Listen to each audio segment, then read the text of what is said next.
If all decisions are based on trusting your gut, trusting your intuition, then basically you're making a lot of emotional decisions, impulsive decisions. Everything is not gut based and it's not intuitive.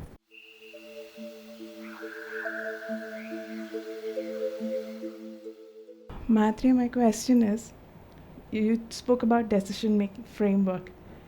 But apart from that, should decisions be guided by intuition or your intellect? Should it be the heart or the head? As a concept, it's absolutely amazing that my mind says differently, my heart says differently. Now, how will you know whether it is intuition or it's impulsive? How will you know? Right now, I am in a very emotional state and my emotion is saying that I should throw my job and come. Now, is this intuition or it is your emotion which is clouding your judgment? How will you know in that moment?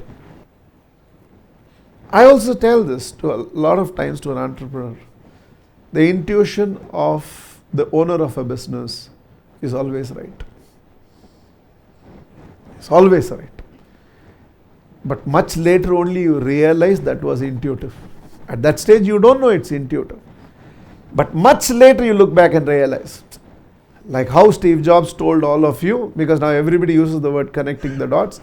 But he says something in connecting the dots in that speech of his. He says, you always look back and connect the dots. You can't look ahead and connect the dots. You come this side, then you look back at the sequence of events that has happened and you feel, oh, this led. So in introspection only you connect the dots. Proactively you can never connect the dots on this. You look back and realize my intuition was right. How it happens? Sometimes you would have gone through the entire process. Your HR did the initial screening and then the first level of interview, then you took the final interview. Everything seems to be a tick mark about this candidate, but something tells you, you will click a matter. This guy won't click.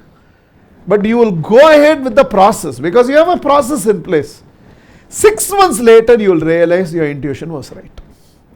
And there must be times when HR is not suggesting this person must be hired, but something told you you should go ahead, or you went, you felt he will click and you recruited him. He has turned into the biggest asset into the entire organization. Now 3 years later you look back and realize, you look back and realize this. But at that moment we don't know whether it's my emotion, whether it's my value system, whether it's my intellect. So creating a framework minimizes these mistakes.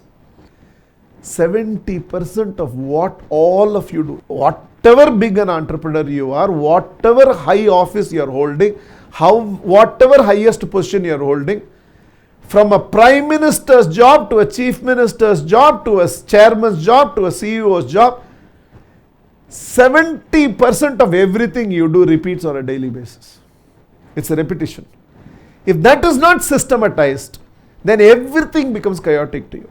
When 70% of my work is repetitive, it's going to happen every time, it's going to happen every month, it's going to happen every year, it's going to happen every week, and in some of your cases, it's going to happen every day. That 70% of your work must be systematized, planned. Then you are available to the 30% which requires creative intelligence. That is where the leadership is.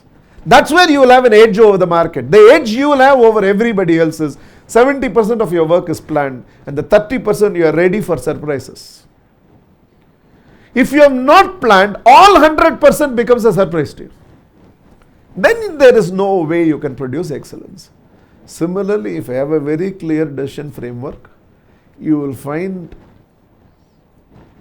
70, 80, 90% of the situations, your values will make the decisions for you.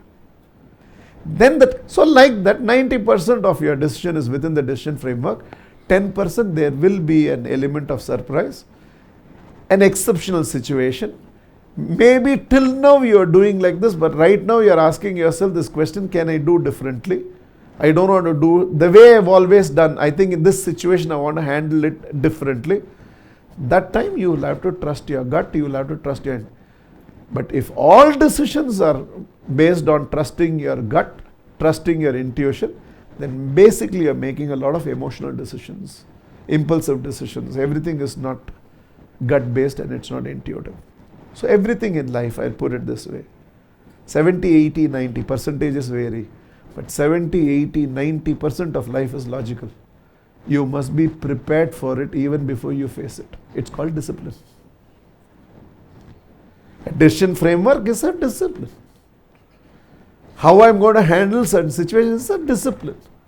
How I'm going to bounce back from setbacks is a discipline. 70, 80, 90% of life, I can be prepared today for what I will face tomorrow because it's going to be repetitive in nature. 30, 20 or 10% of life needs creative leap. It needs situational brilliance. It needs in that moment, you will have to come up with something which is purely situational. Right now, what should be the decision that I make? Right now in the situation, what should I do? That alone you rely on whatever you want to call it, your intuition, gut, and you go through the whole thing.